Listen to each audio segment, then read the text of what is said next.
Hello friends, welcome back to our YouTube channel Electrical Mitra Telugu.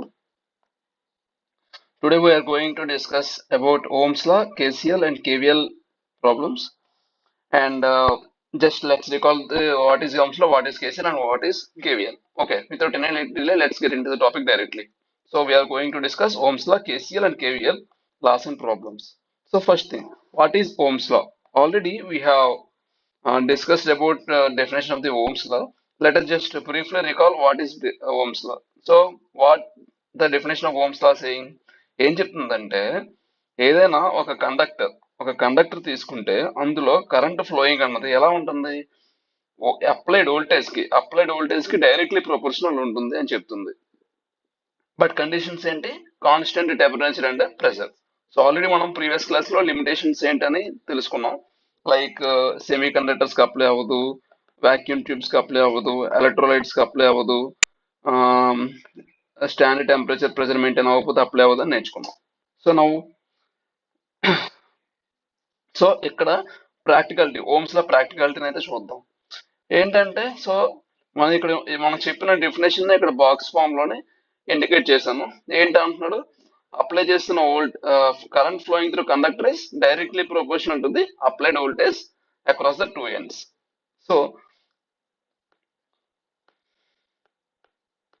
So ఇక్కడ దీన్ని ఎలా రాసుకోవచ్చు? ఇక్కడ ప్రొపోర్షనాలిటీ కాన్స్టెంట్ ఏంటి? 1/r. So I is equal to 1/r into V. That is nothing but V is equal to I into R. Units ఏంటి? Volts. Ohm's law triangle ఏంటి మనకి? ఇక్కడ ఏముంటది? V. ఇక్కడ ఏముంటది? I. ఇక్కడ R. సో మనకి R కావాలంటే దీన్ని క్లోజ్ చేయాలి. అప్పుడు ఏంటి వస్తుంది? V/I, which is equal to the resistance R. And మనకి V కావాలంటే I ఇంటూ R. దీన్ని V క్లోజ్ చేయాలి. ఇన్ కేస్ మనకి I కావాలంటే I క్లోజ్ చేస్తే V/R వస్తుంది. ఇది Ohm's law triangle. So now let us take one basic problem and let's solve.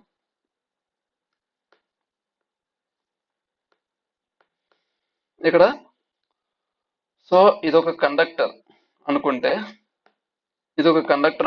ఈ కండక్టర్ కి రెసిస్టెన్స్ ఒక 10 ohms ఉందనుకుంటే మనం ఒక 10 volts అప్లై చేసాము. అప్పుడు ఈ కండక్టర్ లో ఫ్లో అవుతున్న కరెంట్ వాల్యూ ఎంత అవుతుంది? యాజ్ పర్ ఓమ్స్ లా V/I కదా, V/R కదా, అంటే 10/10, that is equal to 1 ampere. So current units ఏంటి? 1 ఆంపియర్. ఇది Ohm's law basic understanding. So just Ohm's law మీద ఒక 3 to 4 ప్రాబ్లమ్స్ అయితే సాల్వ్ చేద్దాం. ఫస్ట్ ప్రాబ్లం ఏంటి? ఆల్రెడీ మనం అక్కడ చూసిందే. ఏం చేద్దామంటే ఒక కండక్టర్ రెసిస్టెన్స్ 5 ohms అనుకుందాం అండ్ అప్లైడ్ వోల్టేజ్ 10 volts అనుకుంటే యాజ్ పర్ ఓమ్స్ లా ఇందులో ఫ్లో అవుతున్న కరెంట్ ఎంత అవుతుంది?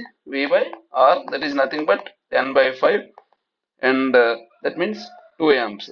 సో నెక్స్ట్ థింగ్ ఏంటంటే ఇప్పుడు ఏంటి యాక్చువల్ ఏం చెప్పాను? I proportional to voltage. So voltage increase అయితే కరెంట్ ఫ్లోయింగ్ త్రూ కండక్టర్ అనేది ఇంక్రీజ్ అవ్వాలి. వోల్టేజ్ డిక్రీజ్ అయితే current flowing through conductor decrease అవ్వాలి, ప్రొవైడెడ్ రెసిస్టెన్స్ కాన్స్టెంట్. ఈ కేసులో అయితే సో ఇక్కడ చూద్దాం.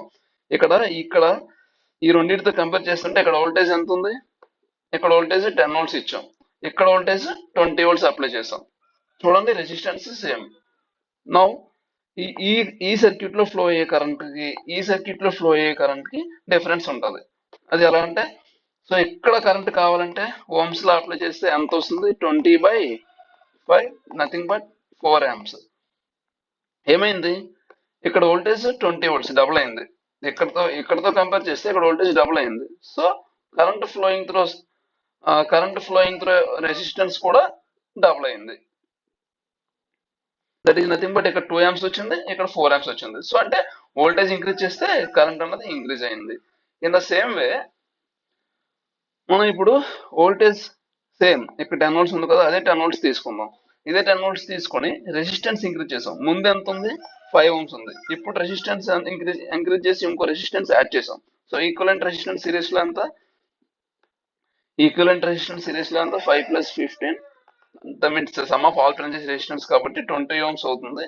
నౌ ఇందులో ఫ్లో అవుతున్న కరెంట్ కావాలంటే I is equal to V/R as per Ohm's law. So ఎంత V ఎంత అప్లై చేసాం 10/20, నథింగ్ బట్ 0.5 amps. సో ఇక్కడ voltage same but equivalent resistance increase అయింది. ఎంత ఇంక్రీజ్ అయింది ఈక్వలెంట్ రెసిస్టెన్స్?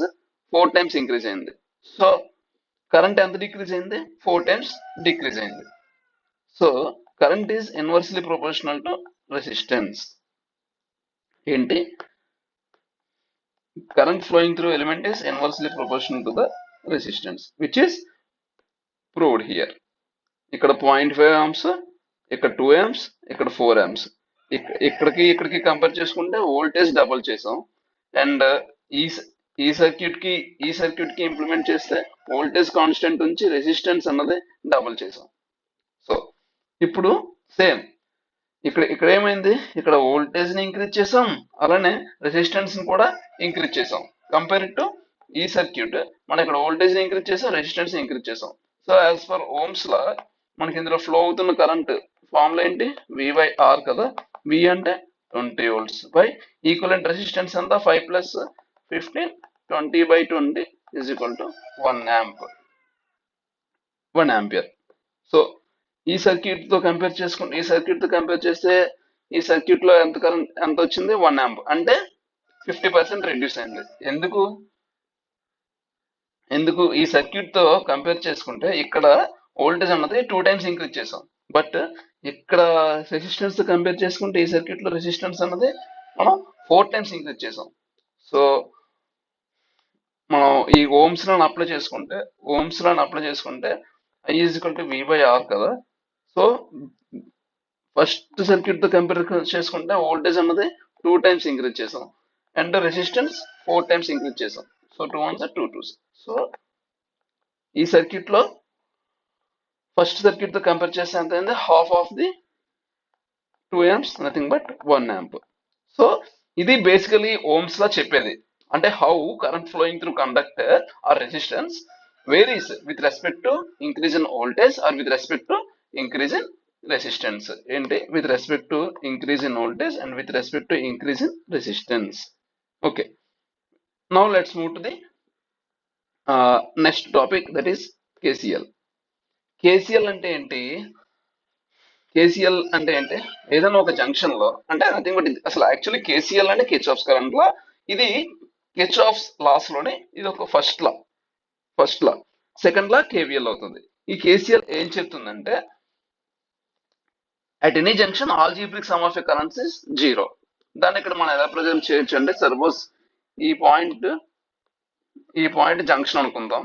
అండ్ ఈ జంక్షన్ కి వచ్చే కరెంట్స్ మనం ఇలా తీసుకుందాం. ఇది I1 అనుకుంటే, ఇది I2 అనుకుంటే, ఇది I3 అనుకుంటే, ఇది I4, ఇది I5. ఆల్రెడీ మనం ప్రీవియస్ క్లాస్ లో డిస్కస్ చేసాం. ఏంటి?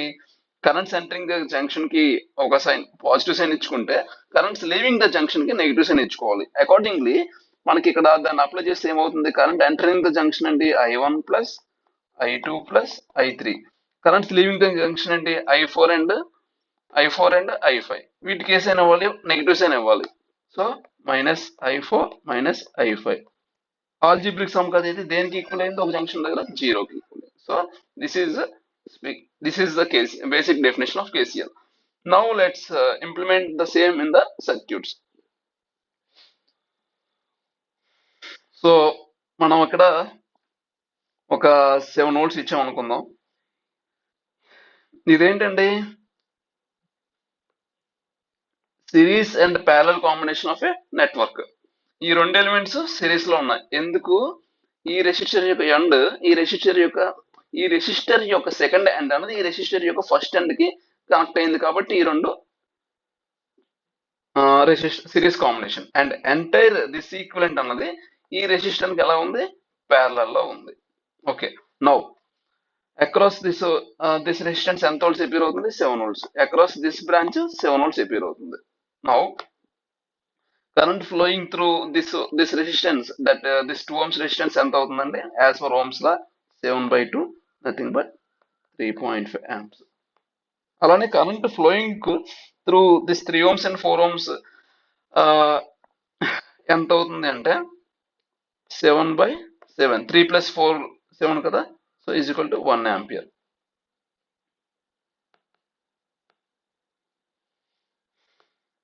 ఎంతండి? ఇది 1 ఆంప్, ఇది 3.5 ఆంప్స్. సపోజ్ ఇందులో ఫ్లో అవుతున్న కరెంట్ ని I1 అనుకుంటే, ఇక్కడ ఫ్లో అవుతున్న కరెంట్ ని I2 అనుకుంటే, సరే ఇక్కడ ఫ్లో అవుతున్న కరెంట్ I అనుకుందాం. ఇది ఒక జంక్షన్ ఆర్ నోడ్. ఎందుకు నోడ్ అయింది? నోడ్ అంటే ఏంటి? నోడ్ అంటే ఏంటి? Where more than 2 elements are connected. So ఇక్కడ ఇదొక ఎలిమెంట్, ఇదొక ఎలిమెంట్, ఈ రెండు ఇక్కడ కనెక్ట్ అయ్యాయి కాబట్టి ఇది నోడ్ అయింది. సో ఈ నోడ్ దగ్గర మనం KCL అప్లై చేస్తే, సో ఫస్ట్ థింగ్ ఏంటి? Sum of the currents entering the junction is equal to sum of the currents leaving the junction. ఇక్కడ ఎంటర్ అవుతున్న కరెంట్స్ ఏంటి? I. లీవ్ అవుతున్న currents -I2 -I1 is equal to 0. Nothing but I is equal to I1 + I2. ఇది ఇక్కడ చెప్తుంది. And next ఇక్కడ చూసుకుంటే అయితే సేమ్ ఇక్కడ కూడా తీసుకుందాం. ఓమ్స్ లో అప్లై చేద్దాం. ఓమ్స్ లో అప్లై చేస్తే ఇక్కడ ఎంత కరెంట్ ఫ్లో అవుతుంది? 50/10, 5 amps. ఇక్కడ 50/20, 2.5 amps. సో ఈ కరెంట్ ని I అనుకుందాం, ఈ కరెంట్ ని I1, ఈ కరెంట్ ని ఇందులో ఫ్లో అవుతుంది 20 ohms రెసిస్టెన్స్ లో ఫ్లో అవుతున్న కరెంట్ ని I2 అనుకుంటే, ఇక్కడ Kirchhoff's current law, that is KCL first law apply చేస్తే ఏమవుతుంది? Sum of currents entering the junction is equal to sum of the currents leaving the junction అని మనం చెప్పొచ్చు. సో ఇక్కడ ఎంటరింగ్ ద జంక్షన్ కరెంట్స్ ఏంటి? I. Leaving the junction currents I1 + I2. So Kirchhoff's current ని ఈ విధంగా మనం circuit లో ఇంప్లిమెంట్ చేస్తాం. సో ఇక్కడ నేను జస్ట్ ఆరోస్ ఇండికేషన్ ఇస్తున్నాను. ఇది I1 అనుకుంటే, ఇది I2, ఇది I3, ఇది I4. సో ఇక్కడ ఈ నోడ్ ఉంది కదా, ఈ నోడ్ దగ్గర నాకు KCL అప్లై చేయాలి. సో చెప్పండి ఒకసారి, ఈ నోడ్ దగ్గర KCL అప్లై చేస్తే ఏమవుతుంది? సో ఏమవుతుంది? ఎంటరింగ్ ద జంక్షన్ కరెంట్స్ ఏంటి? I2 + I3 + I4. Are there any currents leaving the junction? No. So is equal to 0. In the same way ఇక్కడ నేను ఇక్కడ I1 అనుకుంటే, ఇక్కడ I2, ఇది IB, ఏదైనా అనుకోవచ్చు, మన ఇష్టం అది. సో ఇక్కడ ఈ జంక్షన్ దగ్గర KCL అప్లై చేయమంటే ఏం చేస్తారు? ఏం చెప్తారండి? I2 entering plus I1 entering, leaving IB. ఇది KCL ఈ సర్క్యూట్ కి. So this is all about the implementation of KCL in our network subject. ఇప్పుడు కిర్చాఫ్స్ వోల్టేజ్ లా. ఇది ఏంటంటే కిర్చాఫ్స్ లాస్ లోని సెకండ్ లా. దీన్ని మనం లా ఆఫ్ ఎనర్జీ కన్జర్వేషన్ అని కూడా అనొచ్చు. KCL ఏమనొచ్చు? Law of energy, law of charge conservation KCL అనొచ్చు. KVL law of energy conservation అని మనం చెప్పొచ్చు. ఇదేం చెప్తుందంటే, ఏదైనా ఒక క్లోజ్డ్ లూప్ లో algebraic sum of voltages and drops, ఒక డ్రాప్ అంటే I × R. Okay, algebraic sum దేనికి ఈక్వల్ అవుతుంది? 0కి ఈక్వల్ అని చెప్తుంది. దాన్ని మనం సింబాలిక్ ఈక్వేషన్ ఫామ్ లో ఈ విధంగా రిప్రజెంట్ చేయొచ్చు. సో ఇది నెట్వర్క్స్ లో ఎలాగ ఇంప్లిమెంట్ అవుతుందని చూసేద్దాం రండి. సో ఇందులో ఫ్లో అవుతున్న కరెంటు I అనుకుంటే, ఈ నెట్వర్క్ కి అంటే ఇక్కడ ఫ్లో అవుతున్న కరెంట్ I అనుకుంటే, R1 రెసిస్టెన్స్ లో ఫ్లో అవుతున్న కరెంట్ ఎంత అవుతుంది? I, because it is these two resistance are in elements in series. In series networks, current flowing through resistance are same, and ఈ resistance flow అవుతున్న కూడా current కూడా I. So total equivalent voltage as per ఏంటది?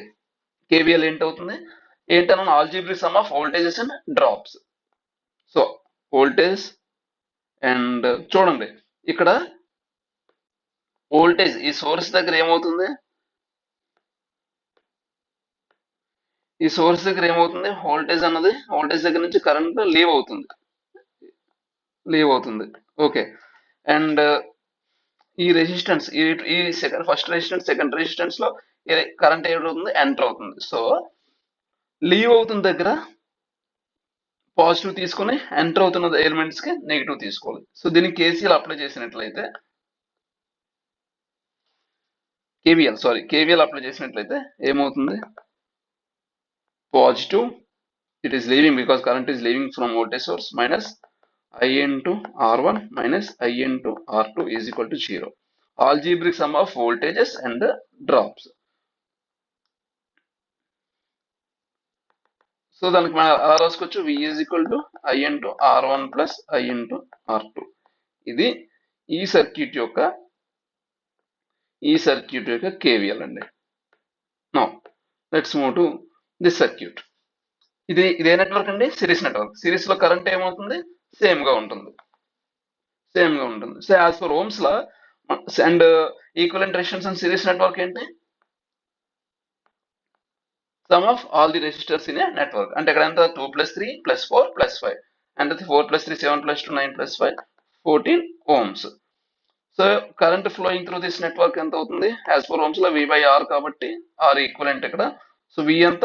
10 volts by 14 amps. అంటే nothing but 5/7, approximately 0.7 amps అనుకుందాం.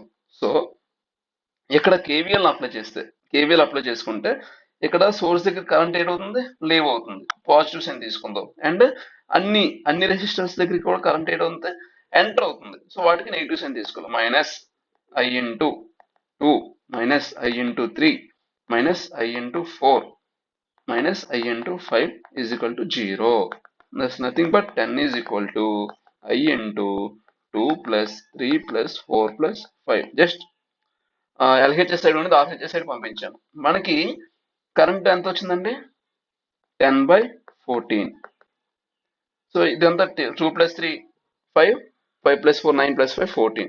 Cancel చేస్తే is equal to 10. So LHS is equal to RHS and KVL proved. That's it అండి. Now same అలానే కూడా ఇప్పుడు మనది ఏంటంటే ఈ నెట్వర్క్ జస్ట్ నేను ఇక్కడ సాల్వ్ చేయడానికి అయితే ఇవ్వలేదు. మనం ఫ్యూచర్ లో మెష్ అనాలిసిస్ చేస్తాం.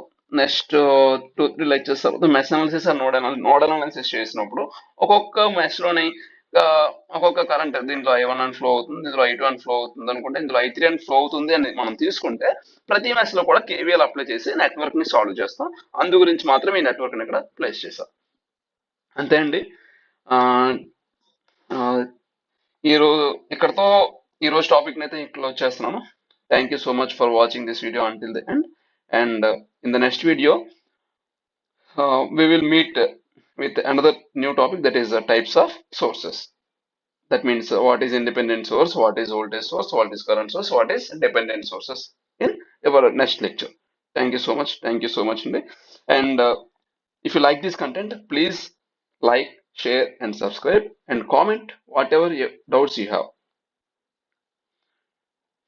And don't forget to join in our Telegram channel, because entire this slide will be uploaded in our Telegram channel. Thank you.